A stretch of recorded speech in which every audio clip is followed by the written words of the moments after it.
This is a video on the 50 courses on business for business that I teach and the whole approach behind it.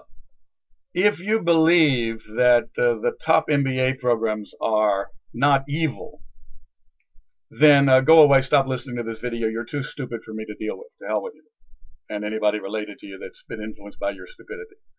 If it's common sense to you that the elites that America has been generating the last 50 years are evil people, and that Harvard faculty select psychopaths, make them more psychopathic, graduate them as more empowered psychopaths, and that's why we have Vietnam, the Iraq War, the 40% of the wealth of the American middle class lost in 2008, mostly by those elites.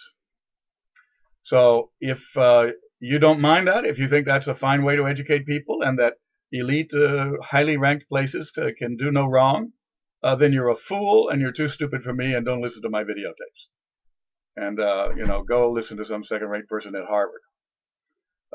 Then there's the issue of the research that places like Harvard produce. They choose people for mastery of research methods, and they get that. And William Estes is the most famous example for me. Convoluted reaction time studies with the most complicated statistics, and statistics is not math, it's a kind of an arithmetic, but the most complicated arithmetic the world has ever known, in paper after paper in the top journal Psychology Review, all of it garbage, none of the results held up, and the whole approach of reaction time studies was silly. And so the macro framing was ridiculous, impotent, wrong, but the local person was very professional, extremely skilled, and highly ranked. And it's sort of like Gucci handbags. Some people are smart enough to see that Gucci handbags are rather ugly and overpriced, and other people are stupid and they don't know what beautiful is, and so they heard that Gucci is beautiful and the epitome of it, so they buy that, the brand name of that. So buying the brand rather than the product. Well, Harvard's like that. You're buying the brand, and the product is awful. Most of their research using the world's best correlational research methods is garbage. It has no impact. It does not work. It's delusional.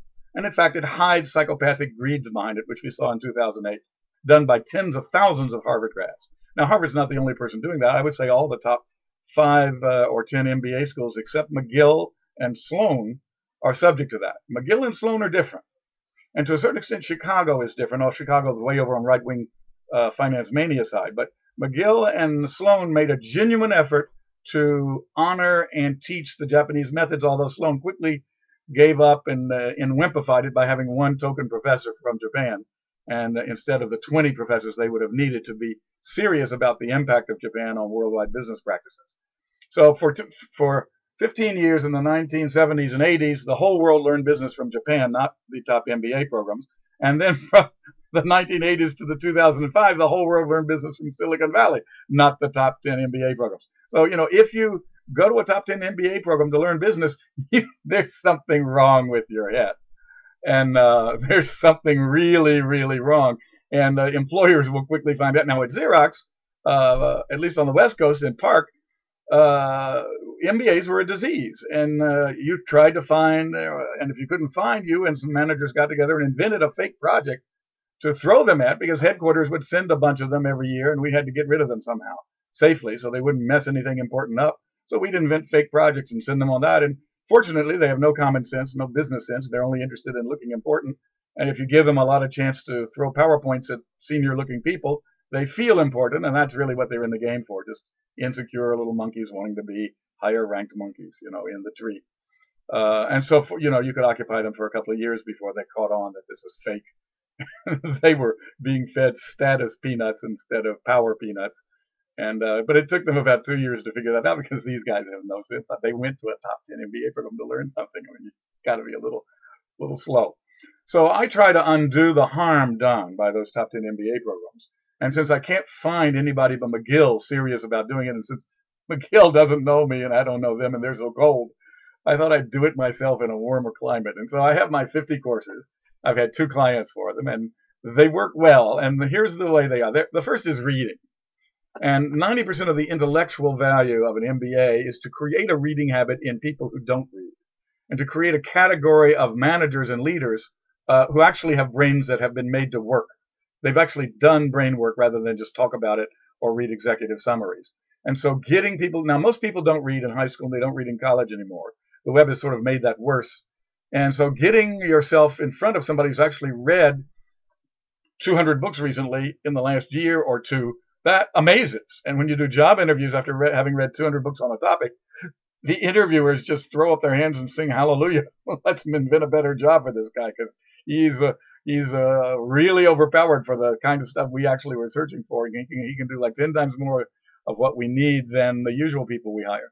So I've got reading clubs, MBA reading clubs, and we have, finance and accounting readings, marketing and persuasion readings, data analysis and decision science readings, operations, organization, web-ization readings, leadership, selling, persuading, influence readings, strategy and internationalization readings, technology management and entrepreneurship readings, economics and behavioral economics readings, and readings in all the above area in terms of one book area per month for a year.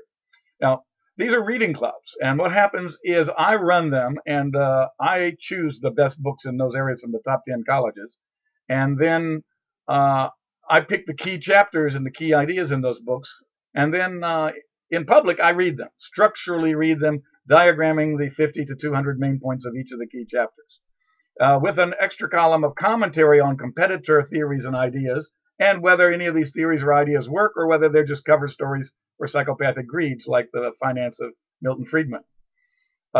They are enormously interesting because I get the students to do structural diagrams of what they read, and so we can measure the quality with which people read. It's embarrassing. It is. There are, most of the people I have taught, most of the business managers I've taught, cannot read at all. They've never read in their life. Now, they scan stuff and pick up little snippets of text, and but that's not reading. And they can pick up enough snippets that the shallow versions of the SAT and the GRE give them high scores, but that's not reading, because the SAT and the GRE questions leave out 90% of the main points of the text they're talking about. So when you ask them to get 90% of the main points that are there, they discover they have never read a chapter in their life, and it's eye-opening. No wonder they are dumb and greedy and psychopathic. And so these clubs are a lot of fun, and they really stretch mental muscles, and they are eye-opening, and they create people who are 8,800% faster mentally than the average manager. And the biggest problem they have in their career is simplifying everything down for the idiots around them. Then we have what we call alternative MBA programs. First of all, there are 33 core functions that all MBA programs cover. But that's the whole 2,000 courses at McGill, the 2,000 courses at Harvard, the 2,000 courses at Sloan, the 2,000 courses at Chicago. Those 2,000 courses cover these 33 business functions. Nobody takes them. And no student ever graduated or went to those schools covering those 33 business functions. And I noticed this. So I said, what's the minimum number and diversity of courses needed to cover those functions at a reasonable professional level of heft? And so I created my own CORE MBA of just courses on readings on those 33 functions. And it involves creating businesses that sell ideas, businesses that sell people, businesses that sell products, businesses that sell money, and businesses that sell businesses. You create one of each of those. And it's really amazing. Then I have what I call the anti-MBA, which is one by one going through standard MBA required course categories and looking at the evil that's in the current version of the core courses there, and then saying, what is an anti-evil version of that? And this is really interesting. It is tremendously interesting because it's all anti-East Coast, anti-American, anti-capitalist, anti-male, anti-Descartian, anti-monkey hierarchy, anti-techno fascination. And you just see the cultural work that being a good businessman is, and the cultural laziness that means being a psychopathic greed purveyor is. Then we have the Error-MBA, which is, even if you know what these 33 core functions of business that all the top MBA programs cover, but that MBA students never get, even if you know these 33 functions, people mess them up when they have to do them, in part because MBA programs don't teach them. So I look at the error generators for each of the 33 core functions of business. And again, that's the error functions for businesses that sell ideas, that sell people, that sell products, that sell money, and that sell businesses. Then I have the Green MBA, and this is everything in an MBA program that's core redone using structural cognition tools, the 5 new interfaces, by fractal concept models, and all the tools, of intellectual and social and emotional tools that I developed over the years. So I just, the content and the functions of a regular core done using new tools. And that's exciting. I've got 2 out of 9 categories covered, so I'll have to do another video on the rest.